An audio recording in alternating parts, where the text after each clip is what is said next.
Alright, let's go. Coffee and Carter Fixes, episode 9. Again, they're almost double digits. I'm a little behind here. I'm going to do an episode in the last week, but I got really busy doing my painting, getting prepped, and ready for tournaments over the weekend, or a tournament over the weekend.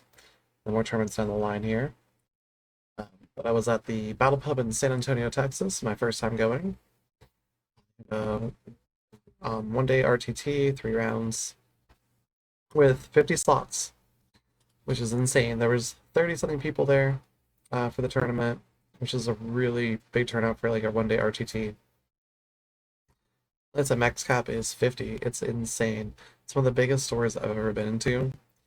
They have a great selection of stock, but they have a ton of play space. Like I've never seen so many tables in my life. Ton of terrain. They have essentially like three different like buildings or like areas inside this mall. Like they have the main area that you walk into, that's like their main retail area that probably has, I don't know, a dozen or so gaming tables in it already. It's also got a beer bar, which is one of the best parts of it. Besides, they also don't let anyone under 16 without an adult in, which is really cool when you're older too. At least that portion of the store, I'm not sure about. They have a side section that's like the card section of the store, it seemed like.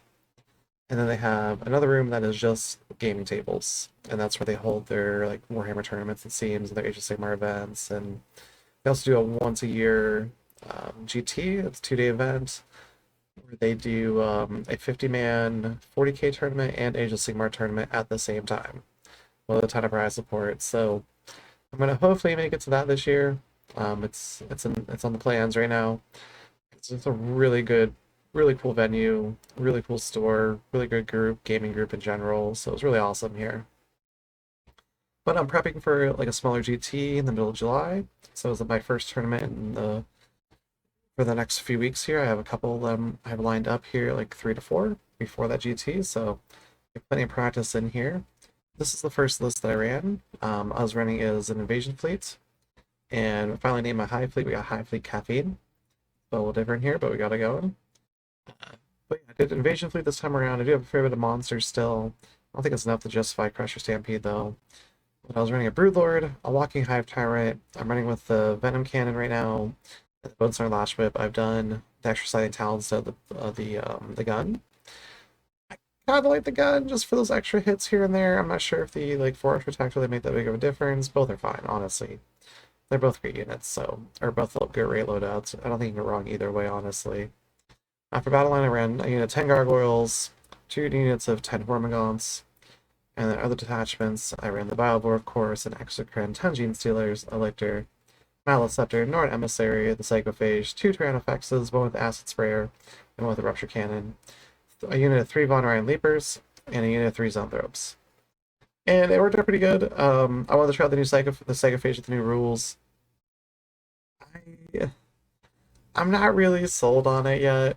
I might try it one more time this weekend. Here, I have another tournament coming. It really didn't do too much for me this weekend, though. It it was just okay.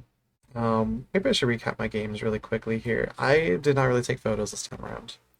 I was really caught up in just keeping pace with my games, getting the games done, and just getting through everything. I took just a couple photos here and there, but I was just kind of really taking it all in. It was a huge area and just kind of like played to the best of my ability because I haven't played in a couple weeks here. Um, but my first opponent was against, I think it was a Blood Angels player. Really great guy, really awesome guy. The game really didn't help teach me anything. Um, I don't even recall if we got his turn 2 because his turn 1, and I hate to complain, his turn 1 took over an hour. His shooting phase, those combat oriented army took longer than my entire turn. So, yeah. Um, that was a little bit of a rough start. Like I said, I try not to be that guy that complains. I don't wanna and I'm not going to throw a fit or go complain to like a TO or something like that about like someone just being really slow at the table. And I think a big portion was he just didn't really know the army. Maybe there's other reasons too. But it really sucks we don't get these like 3 rounds in a game. So that game primarily got talked out for secondaries, which I like how the TO did, like he suggested in talking out when you finish out your last turns, where you keep everything as it is, and then just do like turn by turn, like what secondaries you get or whatever, like with how things are at that current moment. So that ended us with a draw, 70 to 70, really enough. I think the game kept going on though. I think I could have done it. He had a lot of close combat units. He was coming right in, and he didn't really wipe too much out. I will say, I will comment one thing. I think it's really funny when it comes to talking on the turns, and it gets to like discussing if people can take out the Nord Emissary, and everyone's always like, "Oh yeah, this unit it can one turn the Nord Emissary," and I'm like, "No, it can't. It absolutely cannot." And they're like, "No, no, it can," and it's like, "No. If I roll really bad, it might."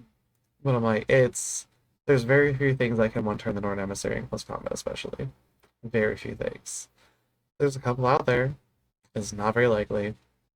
Um, and I will let people roll. I'm like, here, roll it out. It's important. Roll it out. And every time I was shocked, I'm like, he did 7 wounds. He was full health. He's got 9 left, and it's like, oh. It's like, yeah. And so I'm like, that's what I said. Like he can tank an entire army shooting phase for a turn or two sometimes, and still keep on going. So he does some ridiculous stuff. That's why I love the Norn Emissary. My second game though was against a Thousand Suns player, so I played Thousand Suns. Beautifully painted army, absolutely fantastic. He had a lot of five-man units, a couple of the flamers, a couple of the bolters, just the regular Rupert Marines. He had Armon with a unit. I believe it was 2 units of the Scarab Terminators. 2 units of 5, I believe it was. Everything was 5 mans. And then I'm missing something else. He had 2 rhinos as well. Oh, and the Zangor unit on the disc with the character with the bows, and the other unit without the bows here. I don't really know their units that well. It was really cool playing against the new Thousand Suns though, and seeing how they like use psychic in the army and everything. It's really cool. They also have a really cool rule that I really like. It's kind of a throwback to the older editions where it took higher strength weapons to hurt the River Marines because they're just dust. Where it's I think if it's a 1 damage ability, they gain a +1 to their save, which is really cool. I really like it. People are like, "No, it's really strong." Well, I kind of like how they did it. Where it takes like higher damaging firepower to really deal with them, which is it's fitting. It's very thematic. It's very lore awesome, and it's the one time I feel like the Psychophage would have made a difference with the +1 to armor pen and melee, like with like the Hormigons or the Gene Stealers. Outside of that, everything else does multiple damage, so it didn't really matter. But I pulled that game out with a win, barely. It would have been a draw otherwise, but Shadows in the Warp stopped him from scoring primary in the final turn, which let me secure like a 5 point lead. I think it was like 50 to, I think it was like 51-46. I did have a fun instance where I got to use the, was it the, not the underdog, the challenger card. Because we started a turn where I was, I believe, 16 behind, or 10 behind. So it was more than 6, so I grabbed the challenger card. Got my easy 3 points from that. I also started that because you get at the start of the turn. So when we go into my turn, I think it was my turn 3? Maybe it was my turn 2, I don't remember. I had 3 objectives taken, and I scored my max 15 for 2 points. Got all my secondaries, and got that the challenger card as well. So that's slowed my score from being down by like 10 to up over like 17 or something in the end. Something crazy. Like I had a huge swing in one turn. I was like, oh my God. And it was just a really tight, like really close game overall. It was really good. It was a really fun opponent. We got a lot further in the game, so that part was great. It was great to see like just a beautifully painted army and play against, something that's newer too. And I definitely haven't seen when it's been its own army since coming back to the game. It used to be part of Chaos now, Thousand Sons got its own spin-off book and everything, which is a lot of thing for me before. My final opponent was playing Death Guard. So I got a little taste of the new Chaos as well. Or not new Chaos, well, new Chaos in general. But the newer Death Guard changes and everything. He was very vehicle heavy. He had a couple war dogs. He had two war dogs, two of the, oh my gosh, like the blade drones, two of the little ones that look like armadillos under the ground that crawl around. Oh my gosh, I should look up what the names of these things are before I do this. And it was very vehicle heavy. He had two of their tanks with the mortars in it. And then, oh my gosh, what else did he have in his army? There was a couple. Oh, there was a big unit of was it the plague little the plague bearers in the middle, and then he's had a big unit of the Deathlight Terminators as well, and a character or two here and there. Beautifully painted army as well. He told me as a kind of new to the hobby, his army did not look like it. Oh, he's painted some in the past. Before I started the armies, I think he told me. His army was absolutely fantastic. It was gorgeous. And a little different than play against something vehicle heavy. It was a really rough game. I forgot to mention, my second game was a win for me. I think I mentioned squeezing it out. This last game was my only loss of the day, at least, though. But I kind of got a taste of what Tyranids dish out to other people with a lot of, like, 2 and 3 flat damage across the board and a lot of D6 Melta with everything that he had because it was so vehicle heavy on his side and big guns. So it was a little more challenging for me. My Tyranids effects the Rupture Cannon didn't last too long. But he did a little damage. It was the first game where he actually was kind of useful. But overall, though, like, I like the list I have so far. For me, the core of it is like, I have to say it's easier to say, but I could switch out. I feel like the Psychophage is definitely switchable. The three Zoanthropes are switchable, I believe. I took them because I was really worried about a lot of Imperial Knight players or Chaos Knight players in there with all the changes. Apparently, a lot of people don't like the Imperial Knight changes because they lost some toughness, but they had a dramatic point reduction. And I'm like, well, they're still really tough and they have more wounds, I believe. So, I mean, there were some Knight players. I think one of the Knight players was a contender for first place at the end. Ended up losing to a Custodian player. But I took the zones just for the little extra anti-tank. They did okay. I guess for 100 points, they do fantastic, but they don't add a lot to the army. I don't feel like.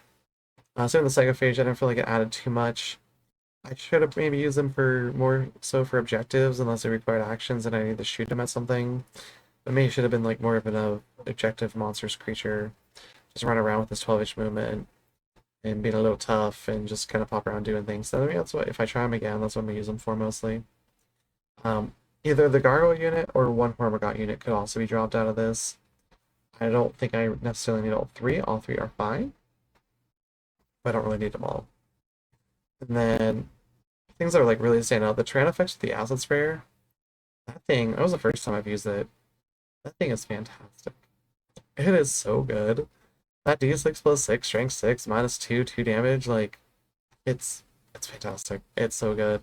Because even if they're toughness 7 through 12, or 7 through 11, which is a lot of things that are higher toughness value, you're wounding at 5s, which is pretty decent. And then most other things are usually below toughness 6, so you're wounding most other things at 3s. Or if it's toughness 3 with decent armor, you're wounding on 2s. So you're just absolutely murdering freaking Eldar with it. You plow through Marines with it. You can wound the higher toughness value things pretty easily with it. You're not rolling a hit.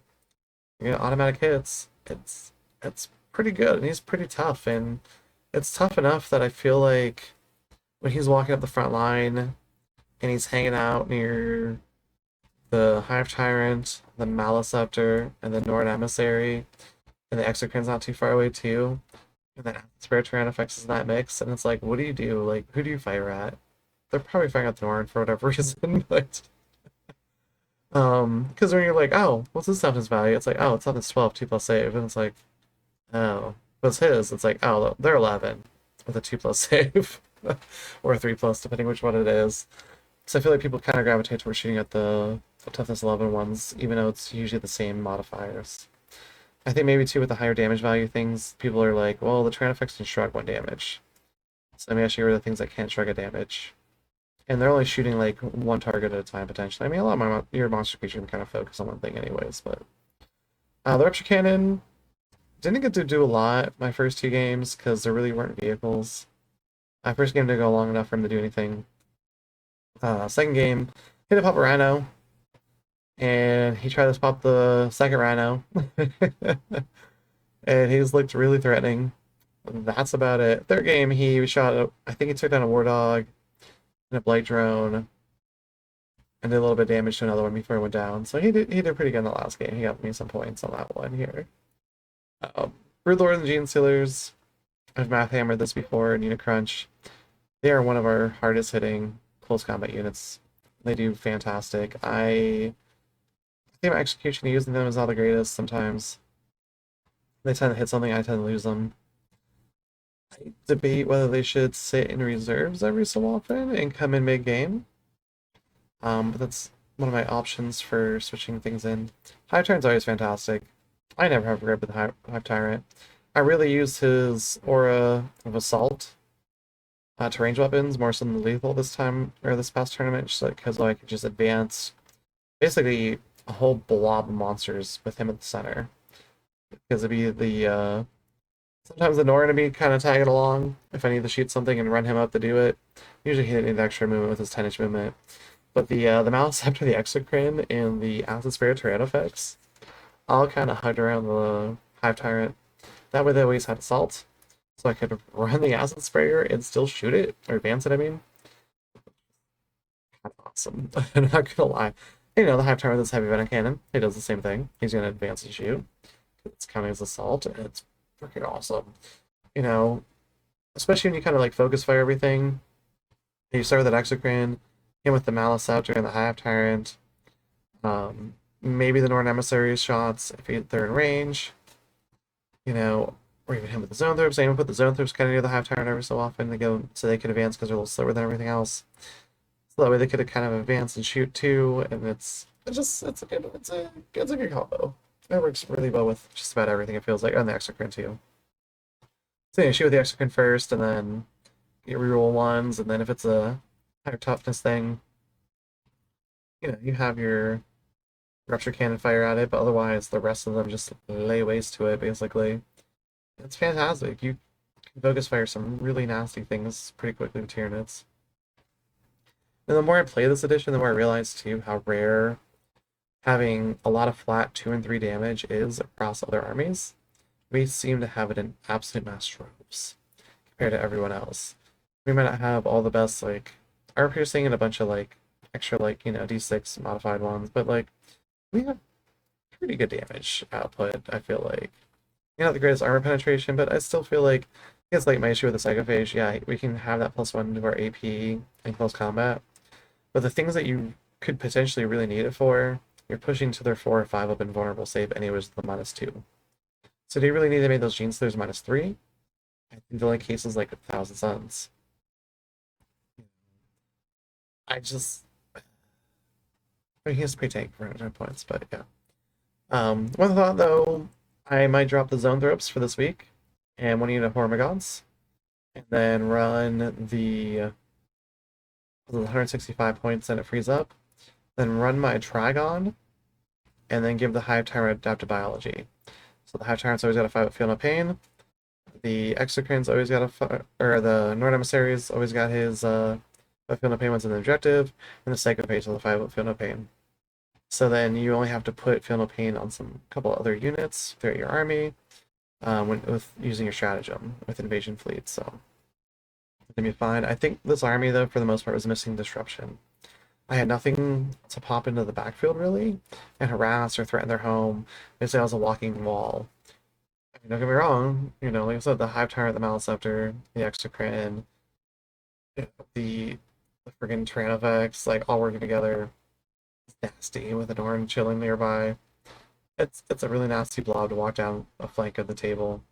So it's pretty hard to deal with, but it does leave, you know, other table quarters are kind of free to do what they want because you have that blob concentrate like that Death Star of monsters. They're kind of moving around the terrain trying to get line of sight on things. I think a Trigon popping in the backfield would be probably good, even if it just draws fire for a turn. I'm cool with that too, because the shot's not going at other stuff in my army. Or if, you know, they don't have sticky, or they just leave like a weak unit to hold their home objective, you threaten that home objective, you change their plans quite a bit. maybe change where their deep strikers are going, or maybe I deep strike the Trigon to counter other people's deep strikes as well.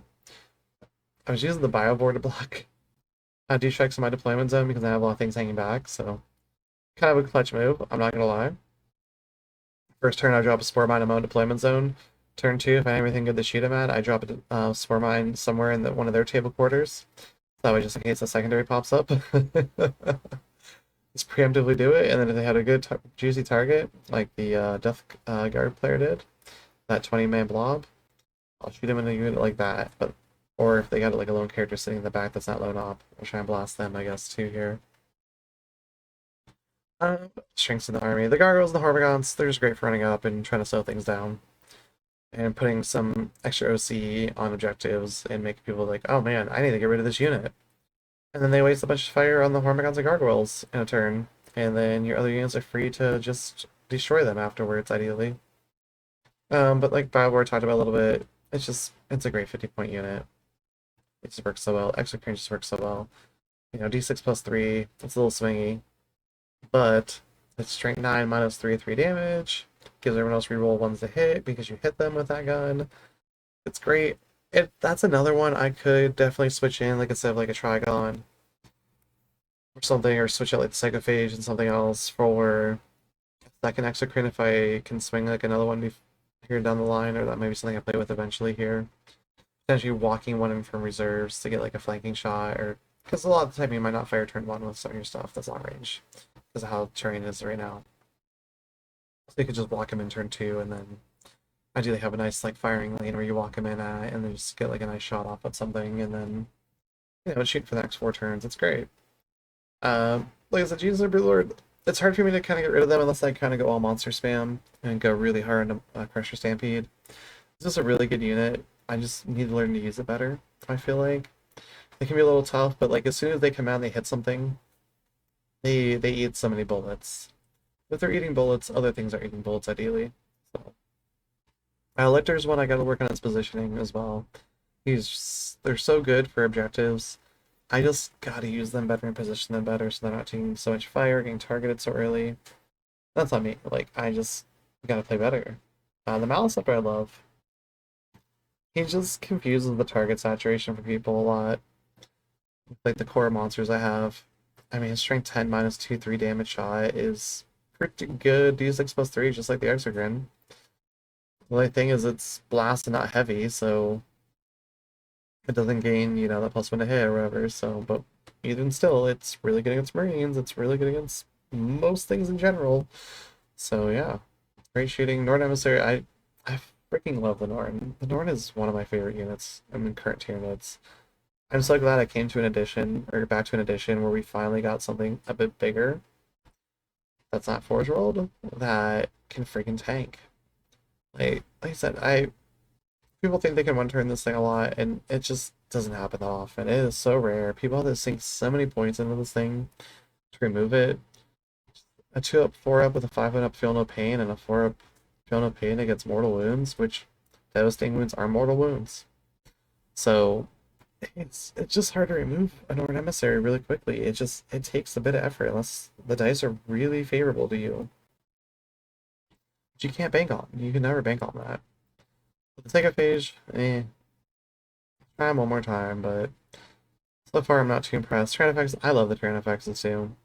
It is one of our budget monster creatures by money-wise. Their turn of points, though, they do eat up a pretty penny. But the toughness 12, 16 wounds, 2-up save, I think, what, 5 OC? They have some fantastic firearms on them. The like shots that they have on their back, those the spine array or whatever on the back, I forget what it's called properly. It's okay. It's an extra 8 shots, strength 5, no AP, 1 damage. So you can hopefully tick off a wound on something, or if someone's running a lot of light infantry, it's decent against that. The Von Ryan Leapers for 70 points, you can't freaking go wrong. It's such a good unit for either slowing people down, helping kind of push infiltrators away from where you don't want them, or just trying to hold objective or countercharge, just to kind of give a little extra hitting power somewhere, or just play objectives. Like it's a good trade unit even. Zoanthropes, I like Zoanthropes, but I don't know. Like they're good. They could be better. I feel like they're kind of tough, but they're not. They're very dice dependent because they're four field or four and vulnerable save all the time. The shooting's pretty fantastic. Whole unit 6 might be better, but with how things are currently, I don't know. I don't know if I want to try the unit 6 or not. Maybe eventually down the line, once I kind of finish out like the majority core. Um, that's one of the thought I had too was I could drop the Psychophage for a Neurotyrant. You go with the Zone Throwers, getting the +1 to hit, which I never felt like they really needed.